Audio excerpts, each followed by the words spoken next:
Oh, what's up, little datey babies? They ties, they tease. Another episode of Dated is here. You're welcome. Happy Monday. All right, I know I'm a couple hours late. I apologize if you listen to this on Monday. You're waiting. I know you were refreshing. Oh, when is Dated coming? Is Dated coming? You know what? You know why it's late? Because it's warm outside New York City. Okay, we're back. New York is back. All right, it was 80-some degrees this weekend. I was outside being reckless. Sue me. Okay. But let's get to some housekeeping before we get into today's interview with Andie Popova.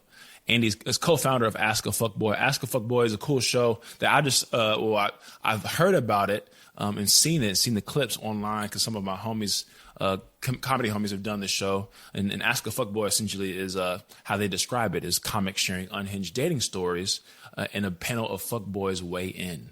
So, you know, crazy stories. And essentially, Andie shares the origins of Ask a Fuckboy as to why she came up with the idea. And we decipher what is a fuckboy, what does a fuckboy mean? Am I a fuckboy?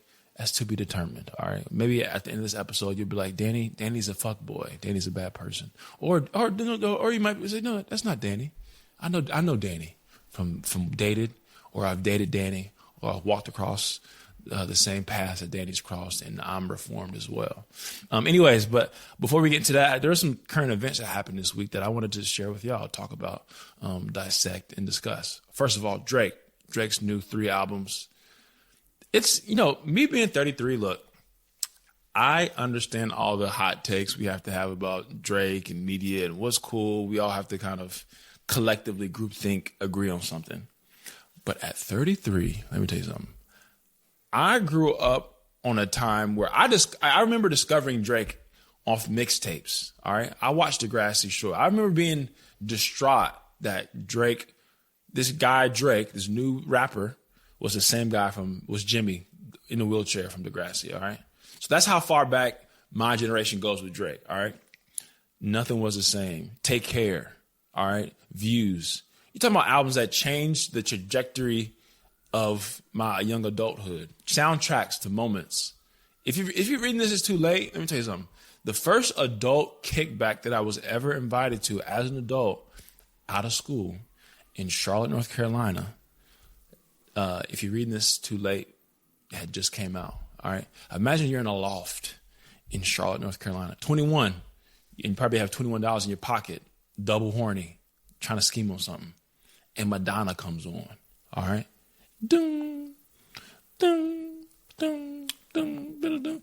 If you telling me, right, the guy that made that stuff, I'm supposed to automatically just hate him, fuck off, okay? I think that these 3 albums were interesting. I think they all could have been one really good album if you took the best 3, 4, 5 songs on each of those albums and put them in just Iceman and condense some shit off Iceman. I think you'd be looking at another classic album in Drake's discography. Within his discography, I don't know if it would have been a classic album of all time, but you'd be able to rank it as one of the better ones in his discography. But I think it lends itself. People have talked about is these 3 albums part of him getting out of a deal or whatever. And I think outside of just Drake, there's a lot of this, what I call TikTokification of media, where, I think, and I even do it too, right? With my social media, if you follow me, I'm posting every day, sometimes multiple times a day.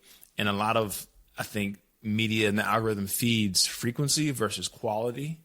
And I don't know if we're going to see like another, our generation's Thriller, right? Or like someone who's really trying to make a masterpiece of one specific thing.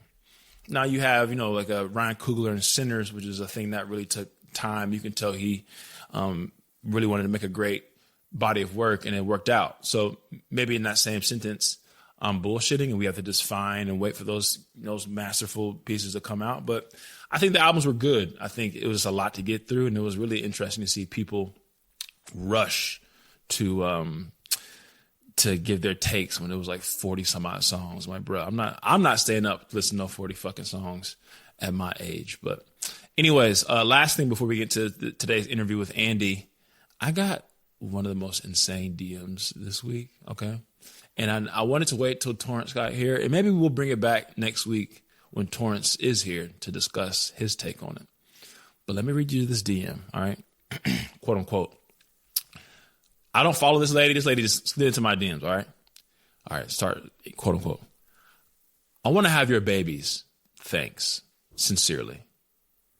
A single childless 38-year-old, in parentheses, dog mom, needed to be disclosed. And then about 5 minutes later, she comes back into the DMs. And she says, also, I'm looking for someone to be a stay-at-home dad. So let me know. Look, I didn't know people were like this. And we need to start having like the nasty DMs you send needs to be somewhere for the public to see. Okay, including me. Some of the things that I've said, I need to have this when I'm applying for a job, or applying for like an apartment. The landlord needs to know what kind of person I am. They need to see this kind of stuff. All right. Some of my coworkers need to see some of the shit that I'm sending, and some of you people's coworkers need to see what the fuck is, because that's crazy. Crazy. I'm trying to have your babies. I don't think this lady even lives in New York City. Funny as hell. I'm looking for someone, a stay-at-home dad. At the same time, though, that does sound like a really good proposition. Am I going to take it? Hell no. But look, I'm recanting my statement as I really think about this. She's offering a great life. All right. But for her to send that with the utmost confidence is crazy. And really the craziest part about it too was after she sent it the next day, she commented on one of my old videos, like, check your DMs, nigga. And then this morning she once again was like, that's crazy that you ignored 2 DMs in a row. That's insane. But shout out to y'all. Shout out to the shorties out there that are going for it, shooting a shot. All right. I can't say it's a shoot your shot summer and discredit people shooting a shot, but that was a crazy, insane DM that I got. But last thing, thank y'all so much for selling out my show at Bushwick Comedy Club here in New York. We sold it out 2 weeks in advance. I really appreciate what we're building here, whether it be dated, whether it be my own stand-up stuff. And I really, intend to make this like a real community that people fuck with and care about. And it's not like rooted in saltiness or rooted in divisiveness, but like bringing people together through humor and like honestly real conversations about love and dating and just humans. There's so much negative shit around there. I think it's nice to be able to build a platform like that. So if you fuck with Dated, you fuck with me, share the pod, share this episode, share my clips, and we're going to keep building this thing together. But thank y'all so much. Let's get into today's interview with Andie Popova, co-founder of Ask a Fuckboy. Bye.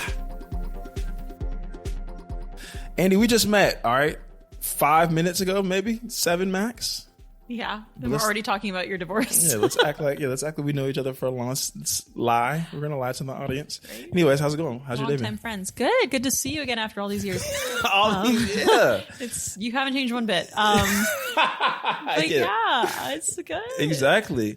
Well, thank you for coming on the show. This show, once again, this is Dated, a show that investigates love. Every episode, I start this podcast with the same question, and that question is, "What is your first memory of love?" Oh, first memory of real love? Yeah, any kind of love. Yeah. Because like sometimes you look back and you're like, I wasn't really in love. Yeah. But I was in love with someone in college. It was my first boyfriend in college. Okay. And it was just the most toxic thing you've ever experienced. I was going to ask, how did you get to the point of feeling as though it's love? I'm assuming you wasn't the first time at the dining hall. It's like, oh, this is the love of my life. Like, how did that start? I kind of did. Like, I had a premonition. Like, I knew. I mean, I met him actually when I visited college for the first time, and he was a year older. He was already in college, and I was visiting. And I met him, and I was like, that's going to be the love of my life. Really? And then I got into the dorms, and it turns out his room was across from mine. And because I lived in a dorm with with the year older as well. So what school is this? University of Chicago. Oh, okay. So you were in Chicago. Oh, wow, okay. Yeah. Hard school. Are you smart like that? Wow. I don't think so. Somehow I slipped in though. No. Whatever. I think that's what smart people. I feel like people like that go to Harvard. Like, I went to school outside of Boston. It's like, yeah, exactly. You had to have been a certain level of genius, at least a little bit. I had to practice the SAT enough times to get in. Sure. That is true. Is I've heard Chicago, maybe this is not your experience. It's like not the funnest school. Is that true? Oh, where fun comes to die. Yeah, it's In like a kind of fact. people kind of Yeah. like have like mental stuff, right? Oh There, yeah. a lot? Well, my boyfriend, the boyfriend at the time, yeah, he was. Oh, it you're ended crazy. because he. I don't know how much I should get into it because I don't want to blow up his spot. I don't have But to say names, but They're this is true. part of we're long is friends. part of This is what we do. that's We get true. together every I've year. told you this story so many times. Yeah. You're probably tired They of need it to by hear now. it, not me. True. Well, you know the story, but basically he had mental health issues and it ended because Oh, okay. we broke up because he had like sort of been shady with another girl. Okay. And then he told me I could still see other people. Once we broke up, we could see other people, but we would still hook up. And I was like, okay, if you're down with that. Yeah. So I did start seeing other people. And when he found out, he read through my phone and said he was going to unalive himself. What does the internet call it? Unalive, I think that is the term. Yes. And so I had to like call the dean and I showed up there and he was like in the middle of some sort of attempt of it was really dark stuff. What year is this for you? I was a sophomore at that point. So you still had like a couple of years to go. Yeah. Damn. Okay. I was like a 20 no, I was 19. And then you Chicago, y'all aren't like hitting. You're in Hyde Park. Are you like you kind of stuck in Hyde Park? Or are y'all ever like venturing out into the streets of Sometimes. Chicago? But no, mostly Hyde Park. Like an island of despair. And was it like house parties? Like what was the thing? It was like you would go to sorority frat parties and stuff Okay. like that, but otherwise very like low All key. right. So Andy, we know each other very well, but I need the course. audience to know. What was Andy like growing up? Are you the popular, valedictorian kid? Are you the athlete? Are you in Dungeons and Dragons? Like what's the I just learned how to play Dungeons and Dragons, but I was the I think from a young age I realized I wasn't, or at least when I was a kid, I wasn't gonna be like the girl that all the boys liked. I felt like because at the time I was just kind of like self-conscious, growing into myself, and so I was like, how can I get people to like me? I'm gonna be the funny one. So I became like the class clown, kind of like, and also getting still good grades, like so very studious, but that's how I got people to like want to hang out with me. And I felt like I was very social and people really invited me to things, but I was never like the popular girl that all the boys were obsessed with. valid? Okay. Yeah, Okay. That wasn't my experience, but good. What was your I'm joking. Like- I moved around a lot. So I moved around a lot and I had sports. Sports was really the only reason I wasn't probably a weird kid or like had a lot of stress when it came to being the new kid at school. Because Yeah. I was at least a good athlete. I went to 3 different high schools. So 3 different high schools? Yeah, exactly. It's 4 years long. I know, isn't it That's crazy? crazy. There's some trauma there. So Because your parents kept moving around?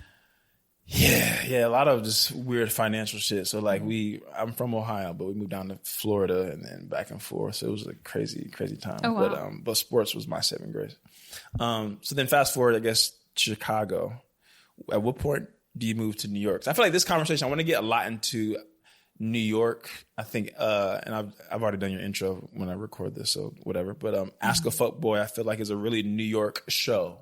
Yeah. It's that's true. it's really based in some of the bullshit I would assume of what we all experience in New York when it comes to modern dating. So I want to get to that point, but specifically just New York as a city, as a character in your story. Yeah. When did you get here and why did you come here? Honestly. Let's be honest, please. Well, my senior year of college, I dated this guy. Okay. No, my junior year, so this was after the crazy guy.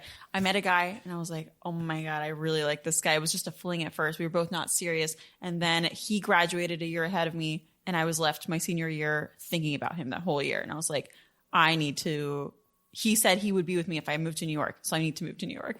So and we didn't talk that whole year.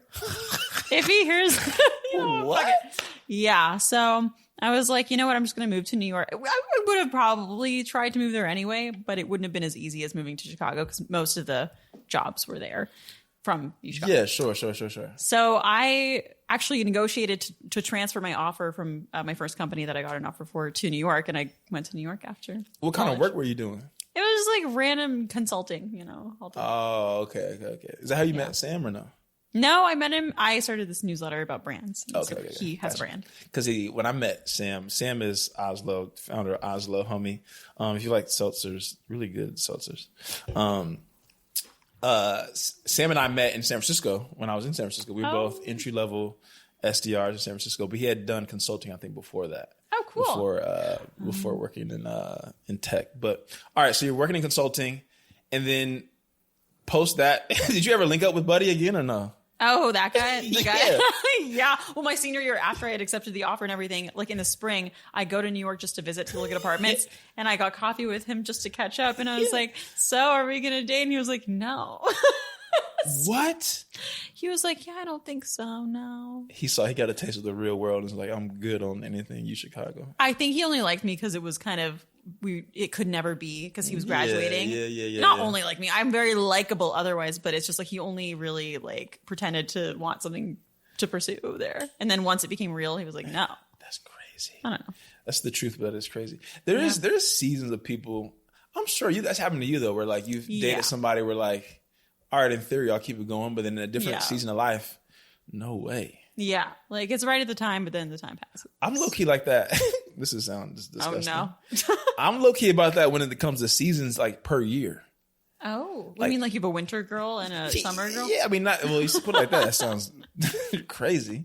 But yeah, I mean like things I would be willing to do when it's dark at 4:45 is very different than 8:45. Yeah, dark. You got to do what you can to survive in the winter. Let me tell you. It's not just that like it's cold. I don't know. It's a hot take. That is the truth. All right. So then your path in New York outside of just dating is what? I feel like you're very entrepreneurial. I see you do a good job of like documenting some of the things you've done in your life before Ask a Fuckboy. So at what point are you like leaving your job, or not even leaving your job, but like having these entrepreneurial pursuits? And what are the stages of these entrepreneurial pursuits? I know you like try like a boba business and all this kind of shit. I need to know the story. This is part dating, but also part like entrepreneurial. I'm curious about this kind of shit. It's just like living. I think that the through line of my life has been like, I was trying to do two things at once. One is like the stable thing that my parents told me I was supposed to do. Sure. And the other is like who I really am or whatever. A lot of people have to deal with that. Yeah. Especially our age, our generation of like, a lot of our parents had jobs for, if you were a company person, you had a job for 20 years, 30 years, and you retire at that job. And it's a big thing. Yeah. And even if you were an entrepreneur, I think things were a little bit more easier, quote unquote, for people to like start business and things like that. But I'm curious your goal and your path, as to how it all came about in New York in that duality. Yeah. I mean, even growing up, like I wanted to do theater and I went to an arts high school. Really? And then, and I graduated and I was like, I'm going to go to Tisch for NYU for like acting. Yeah. And my parents were like, you're not going to do that. Really? And so they were like, we're not even going to support you with anything if you don't go to like a normal college. What was their profession? Accountant and lawyer, but they're immigrants. So from where?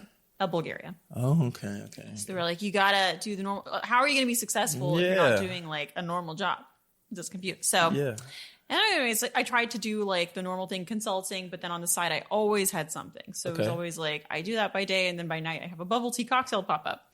And so I did that for like a year and a half, and that was a lot of fun. Who was your community early on? Is it all like you Chicago people, or like who is you on dating apps immediately? Like who's who? Like friends that I would make? Yeah, who are your people at that point? Well, honestly, like all my closest friends stayed in Chicago after. There was only this guy that didn't want to take me. The one guy. So I had to make friends. So I made friends at work. I had Chicago-ish people adjacent, like roommates. Yeah, but it was like founder friends that I met through the bubble tea thing. Yeah. So, yeah. And how did that run its course? That thing is like the bubble tea. Oh, yeah. Well, so I was like, what if I make bubble tea cocktails and then I invite people over and they pay me like a pay what you can donation at the door, and then I host parties and then I'd make a profit off of that. Very small, but yeah. So I did that, and then I started reaching out to like WeWorks being like, what if I did a happy hour for you? Yeah. It costs $500 or whatever. And they would be like, yeah. So I did that illegally for a while. Why was it illegal? Well, you're supposed to like have a food license to serve food. I didn't have that. Nice. But they didn't ask me for that. So New York does. I've come to this realization. New York rewards. It's a crazy place. Yeah. But it does reward a certain level of hard work. Like what you give to it, it'll give it back eventually. It might be stingy. Mm-hmm. It might hold on to it. It might be an escrow for a minute, but it will give it back to you. Eventually. Yeah. So you have to do shit like that. That's like kind of illegal, quote unquote. Yeah, you gotta be scrappy. Gotta be against the grain. And I've learned that in the past like 3-4 months, probably more than I've ever learned in my life. Like what did you moving. Do? Oh, from moving. I mean, for me personally, to be honest, my first year in New York, I was dating a lot. Yeah. I think the move was very stressful. I'm curious. I mean, you're so young. I'm assuming the I'm move, 30. I'm talking about when I you was moved. so young. Yeah. I am young in a way. I'm 33, so it's similar age. Yeah. But that move when you're young, it's like everything is stressful. So it's like, fuck it. Yeah. And you're kind of nimble. Me moving at whatever, 31, 32 was like, I have stuff. I have books. I have shit. Yeah. And I'm not rich. So it was a lot. Yeah. So I think the in comedy was harder here for me. Than LA or? Yeah, because I think I was established enough in LA to where I didn't have to hustle as much. In my brain, I should have been hustling more, but I wasn't. Yeah. Here in New York, you'll get nothing if you don't hustle, even a little bit, because everybody's hustling. Yeah. So I'm curious for you, was that transition easy for you? Was it good for you? And then I want to ask them dating, how that all kind of intertwined into it. The transition of New York. And just being being entrepreneurial in this big ass crazy city as like a 22, 23 year old. I felt, just socially and personally, I felt like so alone because all my friends were not in that city. And there was actually a guy I dated when I first moved to New York because what you do when you first move to a city, you get into a relationship. Everyone makes that mistake. Unfortunately, yeah. And so I got into one and then he, ended up being like an investment banker and it was like, I'm too busy. And then I was all alone after. And I just felt like I'd invested so much time in this random guy. And it was very lonely. But then, the company, I felt like that was actually a way to make friends and bring people together. And also I guess being young and starting a company, I feel like is kind of a benefit because you have this everyone's like, you're so young and they are impressed by that. Even though now that I know young founders, I'm like, that's not that impressive. Yeah. Right. So specifically in the dating, you meeting these guys, are these app guys, these in the wild guys? Yeah, app.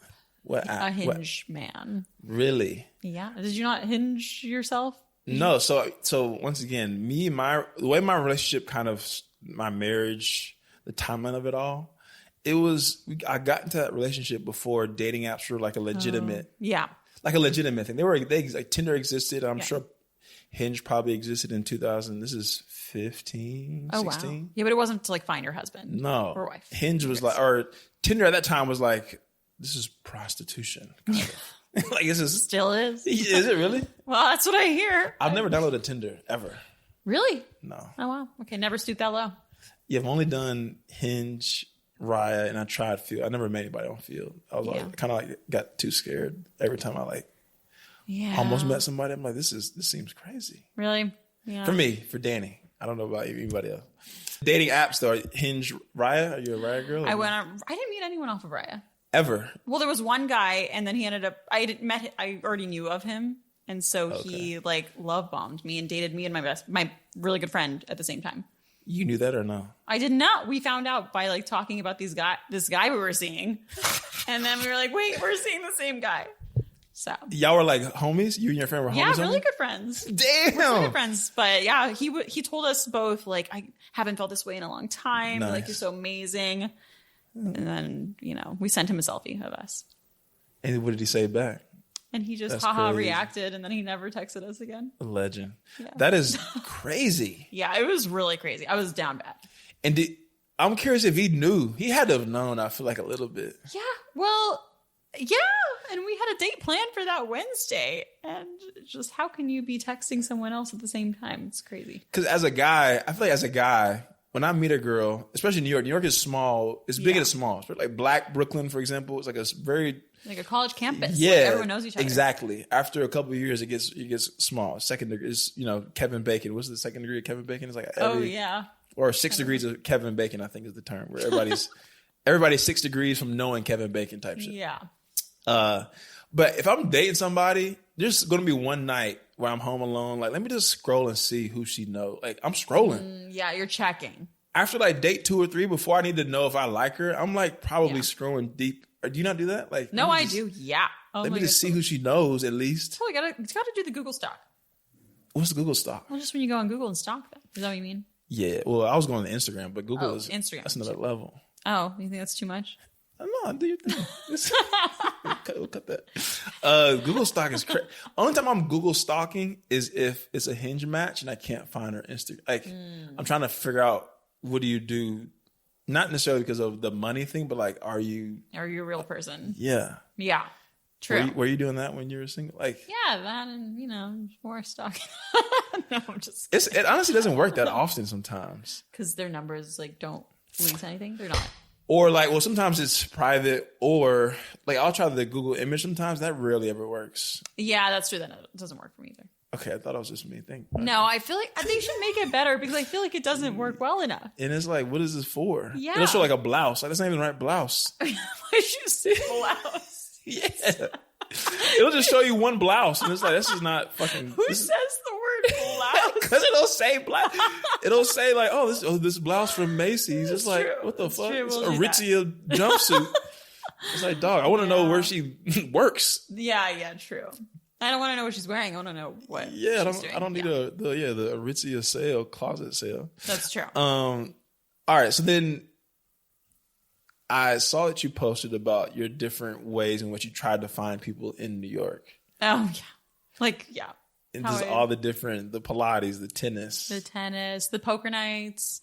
I tried to meet men basically. And this is a legit concerted. Like, what caused you to be like, I gotta lock in and find my man? Because I was like, I want to find what my parents have, and if it's got to be out there. And they're still together. Yeah. But at this point, you were what, 27, 28, I'm assuming? Yeah, I guess I was, yeah. And did you feel like the clock was ticking from you or their pressure or friends' pressure? Like, were your other friends getting married? Like, what made you feel like I got to like focus a little bit? Well, I was like, no time like the present. Why wait? Kind of. I felt like my life was all set. Like my job was where I wanted it to be. My friends were where I wanted them to be. Like, but I didn't have someone to share it with. Really? And then so all these different events, you're like, did you start a tennis club or what was it? Well, yeah, I was like, I want to play. Yeah, basically. I started bringing together people for tennis lessons, and then I would organize it, and every week it'd be a different group. And then every now and then I'd be like, I basically was like, maybe guys like playing tennis if I get really good. I could start playing doubles. Well, the funny thing, your post to me was that everything you try to do is just be like a girl hang. Yeah. Well, I'm really bad at talking to men. And so I'd try to like initiate talking to guys, but then I'd be like, that was awkward. Okay, I'm going to invite my friends. Were you never like meeting people in the wild in New York? Like guys? No, I'm really bad at it. Only app daters? Yeah. I mean, my fiance I met through my friend. My husband, I saw that, yeah. But yeah, otherwise, but I mean, that wasn't really me meeting him at a bar. That's different. Okay. So. And how did that date go? At what point did you know this is my fiance / husband? Oh, so early on. I mean, like for the first day was perfect. It just kept being perfect. I would say like after 3 dates, I was like, oh, that's what was that first date? Because I was talking to another comedian last night about date styles, types. In New York, there's so many options. Expensive, non-expensive, dinners, activities. So from ask a fuckboy, expert, I need to know your scenario, what that date was like, and then we need to give some people advice on dating styles, types. Yeah. Do you mean like drinks versus coffee versus? Yeah, well, I want to know your story first, and then we get into some of the other types. Okay, yes. He actually invited me to. So the premise was that he told his friend he's looking for his wife, and I was like, I'm looking for my husband. And so we were both already intentionally like we both knew that the other person was serious. He asked me to dinner, which I've almost never been on a dinner first date.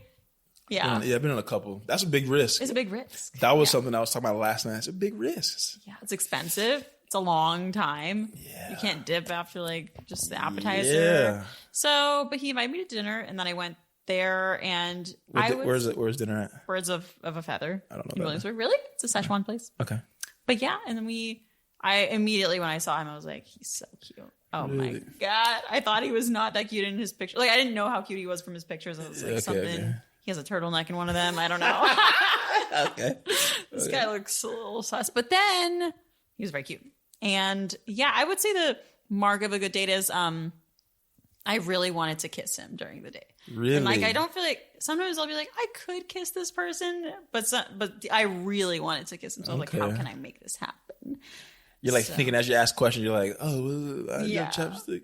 I'm like, exactly. I'm going to go put my lipstick on. But at the end of the day, I was like, why don't we walk along the water a little bit? Ooh. So once the water, meet out there. No, is this in Greenpoint? Or Williamsburg, like by the water, Domino Park. That's a good park. Right? It's a great makeout park. Now, every time we pass by that park, we're like, we got to go make out. So we go to the same spot. That's real New York love. Yeah. Domino Park is nice. What's the other park? There's the other one. McCarran? McCarran's decent too. There's a one on the water looking LES. I think you can see Domino Park on the other side. I can't remember the name of it. But you can see Domino Park on the other side. It's LES. Yeah. On the water. Didn't they just like make that They just opened it. I went on a date there last date, but it was a good date. Oh. Why was it the last date? Just like... Fizzled. Yeah. My problem is probably the opposite of you, where I over dated. What do you mean? Like I overdated in New York to the point where I'm just like on you dates. met all the girls? Yeah. I beat the game. No, I just met so many girls. I'm like, you're on a second, third date. I'm like, why are we here, really? We had like an okay. I would go on like 3 okay dates and be like, maybe we'll still fuck. So let me like kind of think about. And then what would happen? It would probably for her and me be torture. Not torture, but it's like this is not a fit. Oh, really? Like this, we're just kind of having decent conversation, but it's not like that feeling you felt with your husband of like, I want to kiss this, I want to be in their skin type shit. Like, you know, when you meet somebody, in their skin. Yeah, you're like, oh, I want to fucking, look under your eyelids a little bit. It's like that's a certain kind of vibe. Crazy, but true. You know what I'm saying? Yeah. So Versus like, that's good enough. Yeah, that was a good date. Yeah. Like 3 good dates in a row is miserable. Well, have you ever felt this is like an amazing date? Amazing, sure. Yeah, I've been on amazing dates. Oh, yeah. What happened with those?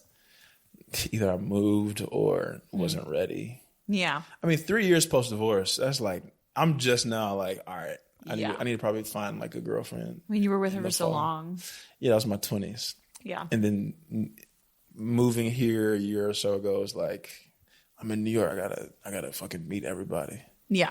And now I'm like, I need a good summer. I need a good summer, then I'm chilling after that. Then you're good to cuff. Yeah, to cuff up. So. Yeah. I think so. All right, let's get to the Ask a Fuck Boy. How did we get to Ask a Fuck Boy? Who was the fuck boy that broke the camel's back? To be like, I gotta fucking make a show about this. Yeah. I don't think he knows this about him, but I really want him to know. Like, I want to thank him. Yeah, this is the best. That's why we have mics and cameras. It's true. Basically, while I was in my long relationship, there was a founder I met at a dinner who, like, clearly had an interest in me. And he texted me. He was like, hey, let's get lunch while I'm in town. He lived in LA. And I was like, okay. So I got lunch with him. And at the lunch, like, it was clear there was a vibe. Like, I don't think it was like flirty per se because I was in a relationship, but he was definitely interested. And he was like, well, when you're in LA, let's get dinner or something. And I was like, sure. And then I was actually going to LA the next week, and I was like, oh, down to get dinner. But then as I was texting him, he was like, there's a perfect place with a sunset. And I'm like, oh, this guy's like trying. Oh, you were playing it straight. You were like weren't trying to fuck around. I don't think so. I mean, I was being friendly. I don't know, but maybe I could have been a little bit more. Yeah. Business only, but usually when I meet a founder, I'm like kind of friend. I'm like we're friends. Sure. But I wasn't. I definitely had not mentioned my boyfriend at that. I mean, I should have done that. Yeah, that's your fault. So, okay. Well, then, I don't want to be one of those girls that's like my boyfriend. I mean, yeah, but you could like. But I probably should have mentioned it. Just in passing, like, yeah, I got to go to my man's house before. I got to pick up some. I was even wearing my boyfriend's shirt at the time. But yeah, so that definitely was a mistake on my part. I probably should have been more direct. But I was like, you know what? By the way, I have a boyfriend. Is that okay? And then he didn't respond for the longest time. And then he was like, sure, okay, we can still get dinner. I was like, okay. Anyway, fast forward, I was single then 2 years later or something. And I was single. I was finally ready to like just have my first hookup. And I was like, who's interested in me? Who can I text or call to just like go out with? And I remembered that guy. LA guy. Yeah. The LA guy. Yeah. And I was like, I'm in LA all the time. That'd be perfect because there's no stakes. He lives in LA. I'm just going to text him and see if he's single. And then he was. So anyway, went to LA and we hung out and he was like, this is amazing. Like, I definitely want to see you again while you're here. Yeah. And then I came back to LA a couple months later and we got dinner again, but it was totally different vibes. Very cold, They're kind of like hungover, stoic vibes. Anyway, he said he was like, I'll text you when I'm in New York next week, and then he never did. What? And then you never followed up either, right? I did not follow up because I'm not desperate like that. Right. So it wasn't a proper ghost, but it was soft quitting, quiet quitting. He quiet quit me. Yeah. I did a lot of quiet quitting. I'm not gonna lie. Really? I'm not anymore. Just like a month ago or something. No. My whole dating like calendar or like however you want to call it, philosophy has changed a lot. I would say this year, it's May, 5 months. Yeah. And maybe even a little bit before that, but like 5 months, I've been like in a way better over communicating. That's great. But if I was a 100% a quiet quitter, that was my bag for sure. Why do you think you were like that if you were like coming out of a marriage? I feel like being in a marriage, you have to communicate a lot. Yeah, I think you're right. It failed for a reason probably. But also I would say, I think that when you're in that space of like, I don't want anything serious. Yeah. You don't even want confrontation. Yeah. So you're trying to find the path of least resistance, which is like a very short term fix. Because long term someone's gonna start a company on your behalf and talk shit about you on podcast or whatever. You know what I'm saying? So it's like in that space, I'm sure if that guy would have been like, "This was fun, but like I kind of don't want to do this anymore" or whatever. Yeah, you probably wouldn't have been that upset. Even after y'all hooked up, it'd been like, "All right, like fair enough." Yeah, because I'm assuming you also weren't that into it to a point where like, I have to be with this person either. Yeah. I mean, it was really just so clear what I think. So I guess more of the details were like the hookup was really good. Okay. And then, and he was like, he gave me like so much like emotion of like, I really want to see you again.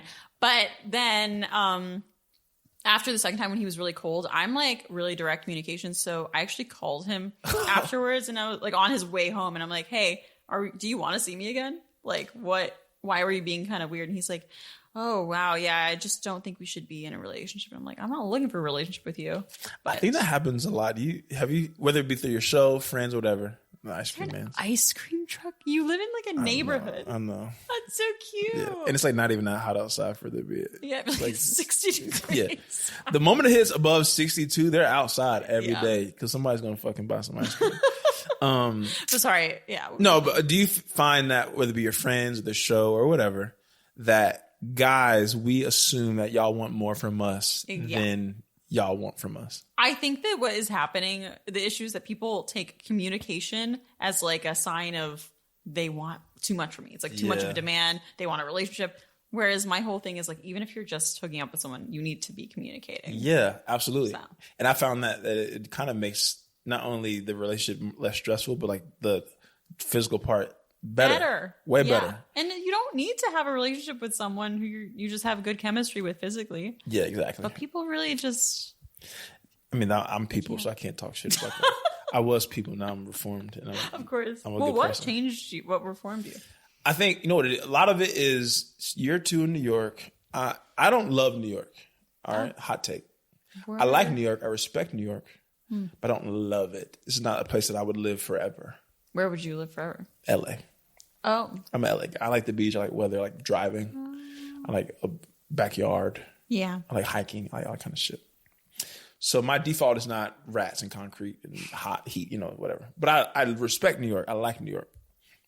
So for me, it's like, all right, I have a decent apartment, but like I would love to live a certain life in New York to make it worthwhile. Yeah. Like, I would love to have a dishwasher, laundry, You don't have a dishwasher? No, that's what I'm saying. It's bullshit. Oh, yeah, that is true. That does make a difference. Laundry. In LA, I had all those things. I had a rooftop, all this kind of shit. So it's like, I want to have those things and just live a little bit more comfortable in New York. So for me, it's like I have to hustle my ass off to make that happen. So then on the dating front, I've kind of decentered dating a lot this past like 6 months or so. And it's starting to work in comedy. So I think for me, the stress of working my ass off, I can't also be stressed when it comes to like fucking around either. Yeah. I can't be like on the phone for an hour, like debating why I'm not a bad person with somebody. Yeah. Even though I'm probably am a bad person to somebody. You know what I'm saying? Yeah. Not in a bad person, but like not Yeah, communicating, not being honest, not being. Fuckboy. Yeah, exactly. So having that revelation, I'm all right. Well, now let me just be very upfront. Who wants to fuck with me, then will fuck with me. It'll be easier, and then I can focus on comedy way more. Yeah, and it's helped tremendously in that way. Oh, interesting. So, are you totally what's your approach to dating now? Or you're like totally now, off of it, or I've been trying to chill. I've been trying to keep my dick in my pants way more often, Yeah. and it's working. I'm chilling. I haven't been on a first date probably.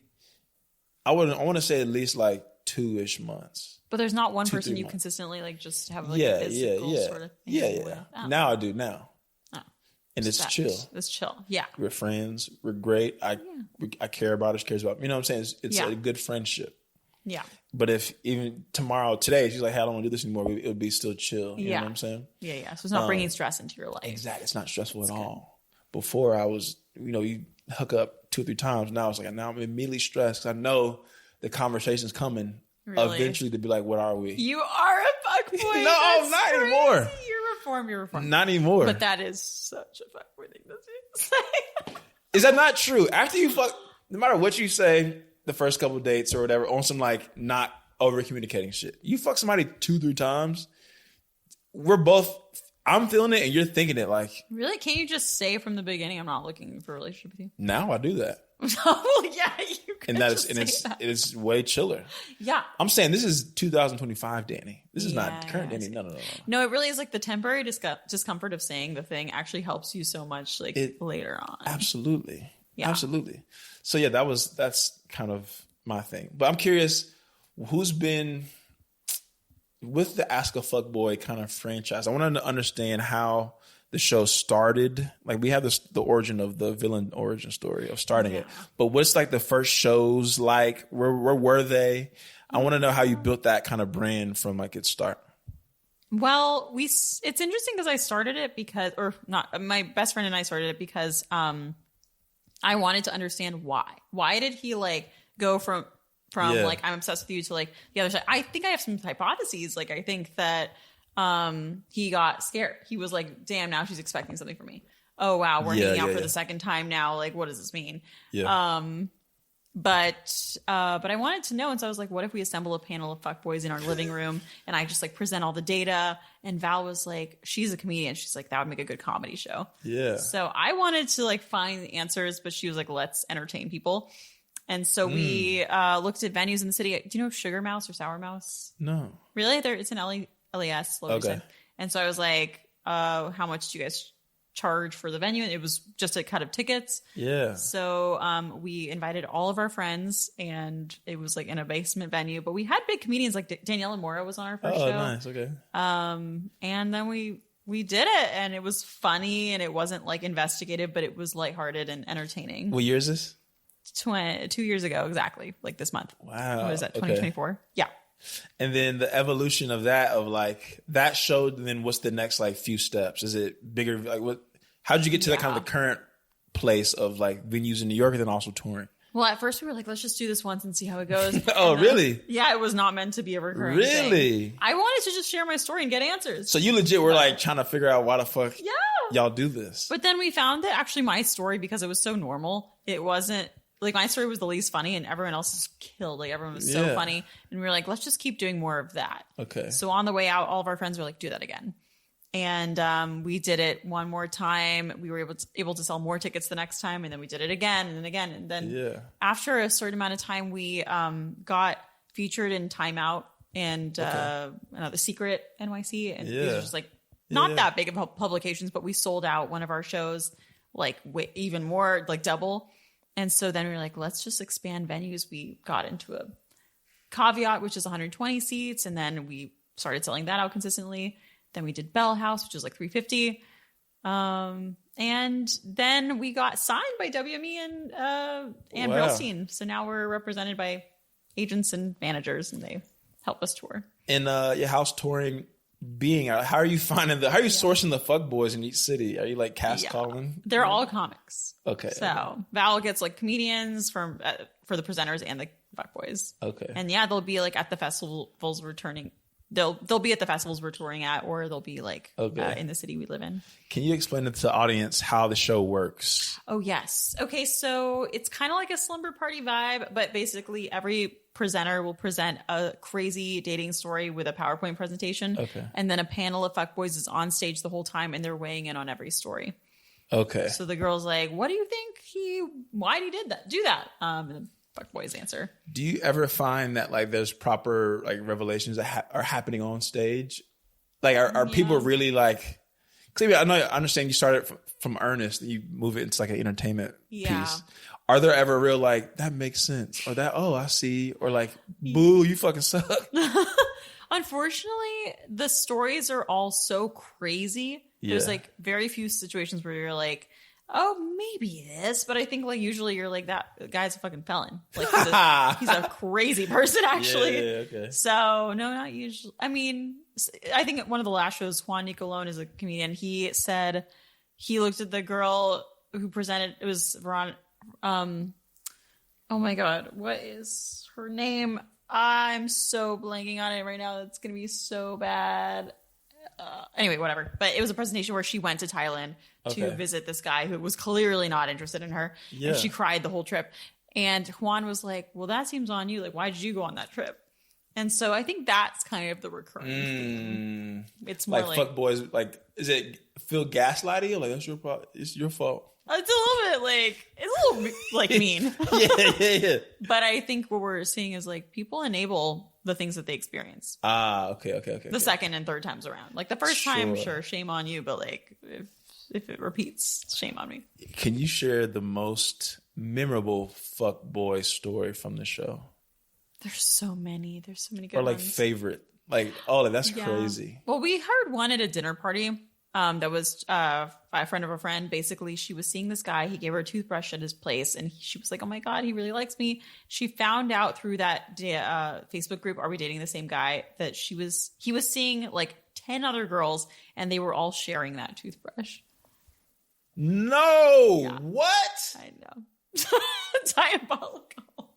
Hold on, what? Yeah. Not just giving them all, but the same one. Because you can't swap it out of it. It's going to be too hard to remember. There's color coded. The pink one's Angelica, like the green one's Roberta. I think if you're going to be that crazy, you should think about that. That's true. That's like, if you're that crazy, you should 100% be like, I'm gonna get 5 yellows, 5 purples, 5 green. You know what I'm saying? That's true. Unfortunately, he didn't. Maybe he was just switching them out every time they came. Yeah, maybe he was. I'm like trying to justify he's not a serial killer. Yeah, I think he's a fucking psycho. But yes, he did that. We actually had a floss brand like sponsor that segment, so that was fun. I gotta meet this guy, not shake his hand, but I need to know. Okay, I have some rapid fire questions for you. Okay. Since you're the co-founder of all fuckboyness and the leading expert of fuckboyness, you've heard a lot. I need to understand some New York fuckboy like do's and don'ts, staples, whatever. All right. Okay. So the most fuckboyable activities, places, and things. All right. Okay. Is that cool? You mean like Murray Hill, like or whatever? Yeah, things. Okay. That's actually the first one. Most fuckboy neighborhood in New York. Ooh. You can do multiple if you need to. There's so many brands of fuckboy. I kind of feel like the new fuckboy that's underrated or under discussed is the Williamsburg like hipster but Soho hipster vibe. Like someone who's actually super rich but wants to like wear thrift clothing or whatever. Yeah. Yeah. There's hipsters in Williamsburg? I know. That seems performative. Yes. In a insane way. I think so. Well, because you mean because Williamsburg's so like expensive. Yeah. It's like one of the nicer kind of like gentrified neighborhoods in New York. But I feel like everyone who lives there does like crypto and goes to the bathhouse. This is my husband goes to the bathhouse, but like I'll go to bathhouse. But yeah, I mean, it's a red flag. Yeah, Williamsburg. Okay, what is there a runner up for you? You said Murray Hill. Oh yeah, I know Murray Hill's a good one, but I feel like maybe more often, maybe like the FIDI finance guys. Okay. Yeah. That seems par for the course. That seems like the original kind of. I know that's like really basic. That's true. No, but it's like take it or leave it kind of person. What are the different brands? You said different brands of fuckboy. Is there like a trademark thing that you have of like the different kinds? It's so interesting you said that because I'm working on a piece right now where I want to create like buckets of different types of fuckboys. So we're doing that right now. From the years and years you've known me, what bucket would you put me in? Obviously, yes. Well, you've grown so much over the years. Yeah, exactly. I couldn't bucket you. It's too multifaceted. But, well, you seem like, a little bit of a breadcrumber. Or do you ghost? What is breadcrumbing again? Is that like... Breadcrumbing is where you give just enough. But you're never gonna like actually broach the conversation of committing. She's like, so what are we? And you're like, let's just talk about it later. Wow. How do you know that so good? But it also seems like you don't let it go on that long. I don't know. I mean, I've let a couple go on a long you're like, time. Actually, I'm 2 years in. Yeah. I've done that before, but like I said, that's 2024, Danny. Yeah, that's before not it was a couple years ago. 25. I mean, it just comes from a place of like discomfort with confrontation and a little bit of selfishness. Okay. Next one. No, look, you know me well. Yeah. Most fuckboy activity, hobby in New York. Interesting. There's a lot. Well, I feel like the bathhouses. Have you been to the bathhouses? I have not. I'm not a fuckboy. Oh, yeah, of course. But it's like going to the saunas. Yeah, I feel like that's a pretty big one. Really? Yeah. Well, that's just like mental health. That's like a good, I'm going to the... I know, but it's a veneer for the fuckboys. Really? I've actually been asked on first dates to the bathhouse before, which I didn't To the bathhouse? Yeah. Like that seems kind of weirdly freaky. In a swimsuit for a first date. I feel like that's really hypersexual. And it's like, I'm assuming it's like dark lighting and it's kind of sensual and shit. It's really hot. Everyone's sweating. He's a freak. Yeah. I never did it, but people do it. I mean, even like a beach date is a cheat code too, because of all those same reasons. That's true. A beach date. That's in LA. I feel like that would be more common. Do people do that all the time? Yeah, really. A couple beach dates. Those are good. That's good. But you'd like wear a swimsuit, or you'd be like in clothing on a picnic blanket. No, I'm not a weirdo. We don't have jeans on the beach. Every time I've been on the beach in LA, even in the summer, I'm cold. You're right. I mean, yeah. You only go a certain. Yeah, you have to go to the certain right times. Yeah. And you can do the sunset like hoodie on the beach. Yeah, that is a brand of beach date. That's cute. But a good hot like in June beach date. I've been on a couple here in Rockaway Beach too. That's a good decent little cheat code. Not a first date though. No, first date is crazy. I mean, yeah. You can hook up on the first date, you fuck around on the first date, but being naked on the first date is crazy. Do you think? Yeah, how would you do like hooking up on the first date? Would you say like always do it, or would you say like it depends if you like her or like first date fucking around?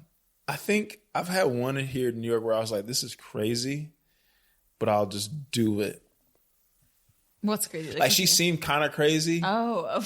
But she also was very like on some like not looking for something specific either kind of shit. So I was like, sure, like, I'll do it. Come back to the... But you don't have a rule. No. Because at this point, if I'm going on a date with you, I would want to not only be your friend, but also fuck you. Oh, okay. These days. Yeah. 2026, Danny. I want to, like, you got to be cool enough to be like, oh, he seems like a homie. Yeah. That also is gorgeous. Yes. So if we did fuck around the first night, we're still homies. I still would want to see you the next day or next week or a couple of days from now type shit. Okay. But I don't have like did you have a hard and fast rule? Well, I feel like girls generally talk about like, 3 to 5 dates or something. Yeah, I mean, that shit doesn't. I think what I know, because there's signs. I dated so much, I was really good at finding the signs of if she was like kind of down. What are the signs? Okay. I shouldn't say this on. Wait, no, say it. The sign, there's a couple of signs. So first sign is that you all give that look of lust. That look that you gave your husband. He saw the look. That's true. If he didn't tell you, he'll tell you after this. He's like, yeah, I saw the look. There's something you do with your eyes. It's the look up, down. It's the look at the mouth, I feel like. Yeah, you don't close your mouth. It's like a peacocking thing. Y'all do it. So that's first of all. Interesting. It's eye contact. It's like, okay, she likes me at least. Mm-hmm. So boom. Because it changes from you meet a stranger, even if they're cute. It goes from, oh, okay, hey, to like. That's true. You do get a vibe. That's true. So that's one. Two is dates going well. New York, it's a late night city. So we go to the first spot. If she's suggesting to go to another spot, that's another. Because then she's asking you to basically say, "What about my place?" Right? Not even my place just yet, but just another spot. Okay. Oh, I know another bar, or you want to go somewhere else?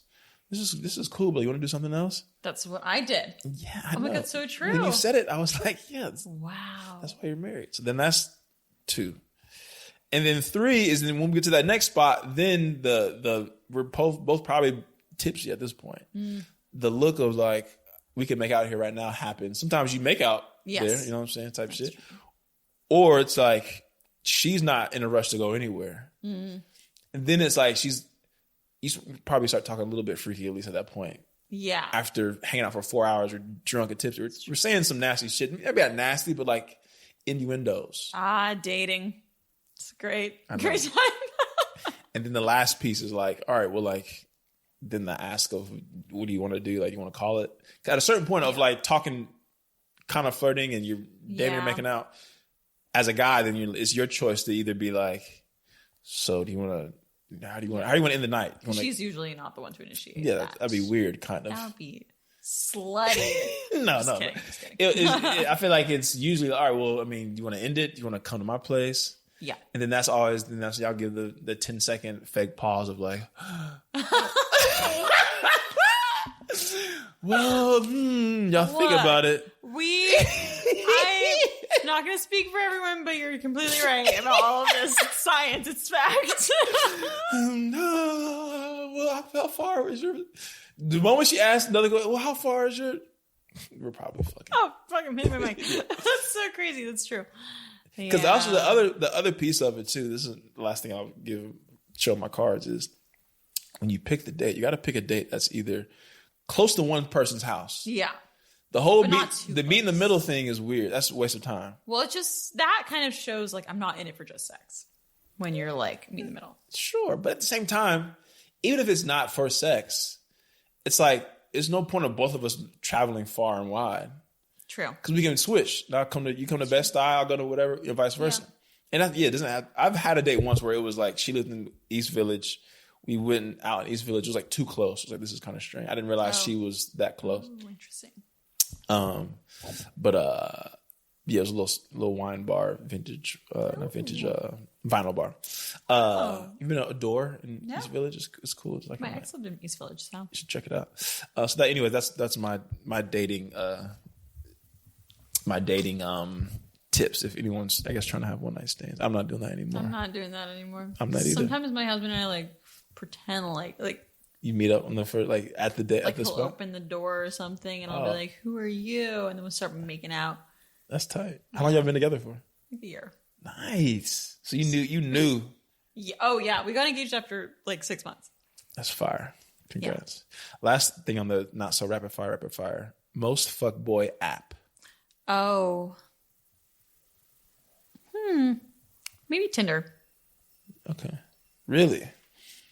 I feel like Tinder's so nasty that it's almost like it feels like Field, where it's like, I'm not a fuckboy. I'm openly here to fuck around. I feel like if someone's openly saying I'm here to fuck, then they're not a fuckboy.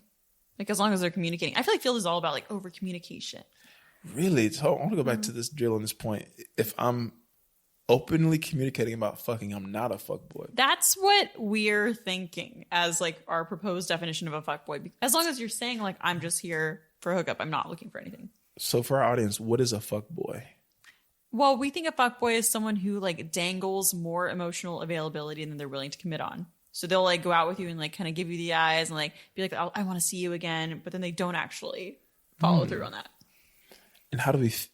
Is there a potential fix that you're seeing in your investigation? Like the cure to fuckboy? Yeah, or like either the cure or because I think there's a lot of women that I meet sometimes that have such a guard because of their experiences that even the inception of this show, I've tried to like give a platform or build a platform that kind of hedges against that, like bring people together versus guys versus girls. This is people dating sucks, and it's like there's no hope for all of us. So I'm curious if you're just either seeing a solve and or a way women can hedge against some of the bullshit. Yeah. Even. Well, I think that the solution for everyone is just to communicate more. Okay. Because, like, if the fuckboys can just start communicating, they won't be fuckboys anymore. And if women or men, I mean, anyone really can be a fuckboy. So what I did during dating the last round when I was single before I met my husband, I was just like really just upfront. Like if someone was giving me fuckboy vibes, I was like, this isn't okay with me. Yeah. And I would just end it right there. And on the first date, you're being really specific. Like, this is what I'm looking for. I'm trying to find a husband. I'd be like, I'm trying to find a husband. And they would be like, me too. They would usually say like, no, they're not. and well, sometimes they did. Yeah, that's true. And they would end, like it would end immediately. Like the date would end fast. Well, it wouldn't usually get to that point. I think, yeah, I guess in person on dates, they would usually say, yeah, I am too. Okay. I'm looking for a wife. Yeah. And then on Hinge specifically, this is some of my last questions. Maybe we have to go. How are you going on time again? Sorry. Oh, maybe like 10 more minutes. All right, cool. Yeah. All right, so a couple last questions on Hinge specifically. What is your stance on the tiers of relationship goals, the life partners? Are guys saying life partners on Hinge? Yeah. And do you think they mean it? I think if they're putting, I don't know. I think they want to mean it. Yeah. I definitely would only go out with guys who had something there that was like life partner or long-term relationship. If they even had like open to long-term, I'd be like, no. What are you doing that's not shown? And I wouldn't go out with them. Really? Yeah. Damn, I don't show my shit. Well, maybe you're not looking for a serious relationship. I know. I need to change it. I mean, I think that's okay. You know. I mean, I think my problem is I'm probably kind of always down to fuck around, but I am interested in long-term relationships. You know, like I feel like then you're not really looking for no. What I'm saying is like, if I found my person, I'll be monogamous. Yeah. But until then. But if I go out tonight and there's a beautiful lady that likes me a lot and she seems cool and like a vibe, I'm not gonna be like, well, no, I can't fuck you within the next 2 weeks because. Yeah. You know what I'm saying? I know. That's what like most people say. I feel like my maybe hot take is that if you're not being intentional about it, you're much less likely to just like stumble into it. And when you find the right person, you might be like still hooking up with someone and that might cause some issues like with your relationship. Yeah, that's valid. I think part of it, going back to where I'm at specifically in my career, that's a big block for me of like trying to get to a certain point and it's expensive to date and all this kind of shit. Totally. Do you feel like within your relationship, why does it work so well? Or do you feel like you're both kind of in a certain spot professionally that allows you to kind of hustle but then have each other? Or are you both in a very transitional space? Like, how does it work for you? Well, when we met each other, we had gotten to certain milestones we cared about. We're not like fully baked by any means. Now I quit my meta job and now I'm making like, I don't know, a fourth of what I was making. Sure. But I think he especially talks about how I feel like for men, it's more important to be in a stable part of your career. When you find someone, I hear that like all the time for guys. Yeah. I don't think for girls, they care as much. But he was like, yeah, if I had met you before I like started this company, I would not have probably been serious about you. Yeah. But he met me when he was like, he had started a successful company. He sold it 6 months after meeting me. And so now he's like chilling. Yeah. But he was like, yeah, if I met you like 2 years before, me like, no. Do you think in your dating experience, do you agree with that? Or as a girl, is that important to you? What I'm trying to say is like a guy being not necessarily like a certain amount of money, maybe so, but like a certain level of settled to where the insecurities of their career don't bleed into your relationship. Yeah. See, that's what I think is like women, or I don't care where a guy is at as long as he's like trying his best. But I think men really take it, like they feel insecure about it and they like want to feel like they're fully baked. I think it's less about how the women perceive them. It's so funny you say that because I feel like I hear that a lot, but I think in practice it becomes different. Really? After a while, like, someone's cool. Oh, I fuck with you. Cool. You look good physically, whatever. And then 3-4 months pass. It's like, okay, but I do want to go to fucking Thailand. You know what I'm saying? I want to go to Thailand. Oh, I do want you to come to my dad's retirement fucking party in Maine on a Saturday. Was this a specific example? No, not making a shit. No, but true. Yeah, you know what I'm saying? True. So I think in practice, I think sometimes we kid ourselves. We'd be like, oh, he tries hard, but it's like, it is not like to have where your husband's at. Like that is a way easier, not to say it's easy, an easier place of someone to date because like, oh, I kind of know this part is figured out relatively. That's true. Especially when you're going into marriage, you have to pay for like a wedding and all this stuff and kids. Yeah, that is true.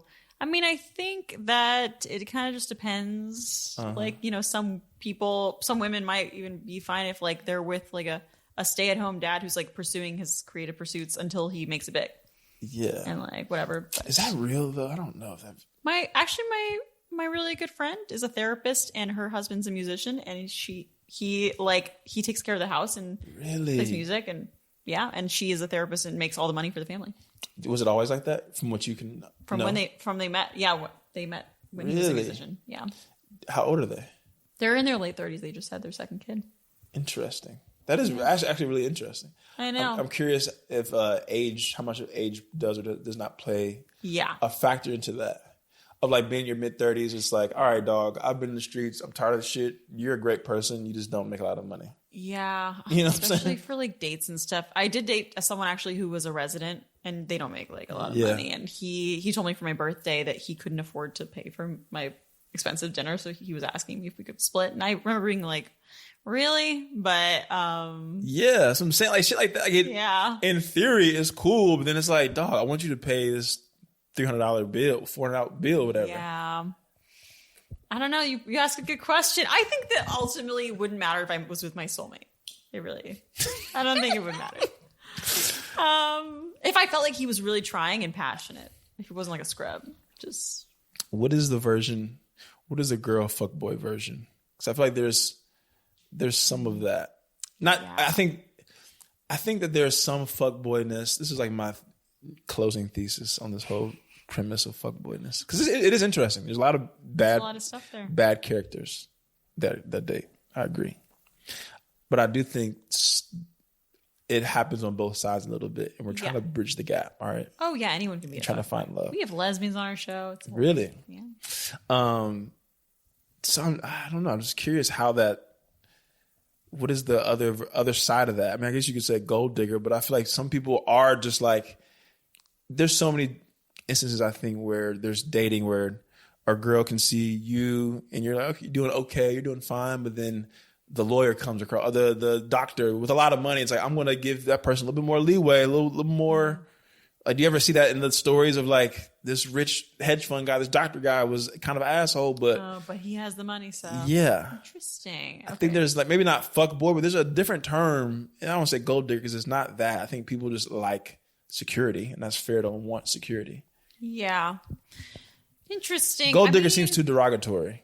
Yeah, well, you're like, if you have like more money or something, maybe you can get away with more as a guy. Yeah, and I think sometimes, women are more attracted to like success, which is totally fine. I think similar to height or clear skin or whatever. It's like any of these things are attractive. Yeah, exactly. So the more attractive you are, the more you can get away with. Literally, period. Like, yeah. So it's not just specific to money, but that is kind of harder.